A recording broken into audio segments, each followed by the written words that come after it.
Welcome to my YouTube channel. Have a question for me as follows. Question: best intermittent fasting method for weight loss? In the past, I've found it much easier to manage my hunger and cravings while fasting. Unfortunately, I was unaware of controlled and intermittent fasting methods, so I would end up fasting for too long, to the point where I was getting dizzy and couldn't stand long enough to take a shower, and wrote it off as an impractical solution. Now that if is a thing, I've decided it might be a good option for me, but I'm a bit overwhelmed by all the different methods. Most info I find online comes from bodybuilders who spend a lot of time working out and bulking up. I know people in this sub have benefited from weight loss through if. Which method works best for you? What would you recommend for someone who is looking to lose serious amounts of weight, more than just 10 to 20 pounds? Thanks in advance for your help. I respond in personal opinion as follows. For me, fasting is the only way I can keep under 1,200 calories with the life I live. For me, my lunch is catered at work and I pay for it out of my paycheck. The option to opt out is socially frowned upon.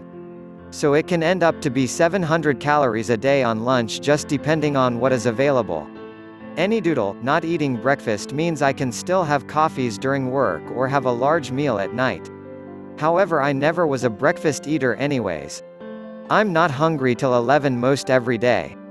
It also helps because I take weekend trips quite often, and not eating breakfast means I can actually eat or drink socially if I want to, even in a seriously low-calorie budget. Can you tell that I resent 1,200 calories? As for losing weight, fasting can be a blessing and a curse.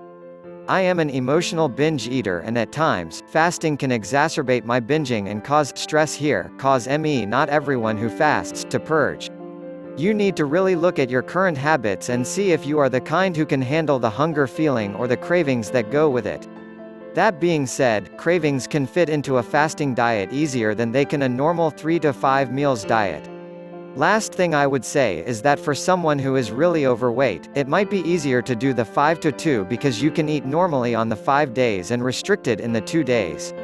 But I would stress that this doesn't set you up well for a lifestyle change that will lead to long-term change and weight loss. I could never see myself eating like that because I have binging tendencies and would rather make a small amount of something I want fit into a calorie budget rather than forego the experience entirely. Like if you had a dinner with friends on a fasting day, you would need to either go and not eat or opt out, which is annoying and frustrating. Point is, I love that skipping breakfast type of fasting. And if you do it right, you can up fat loss marginally by fasting overnight for 16 hours, 7 p.m. to -11 am the next morning.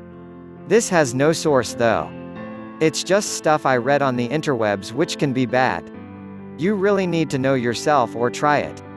Fasting is definitely not a one-size-fits-all method. It may not work for you, and that's okay.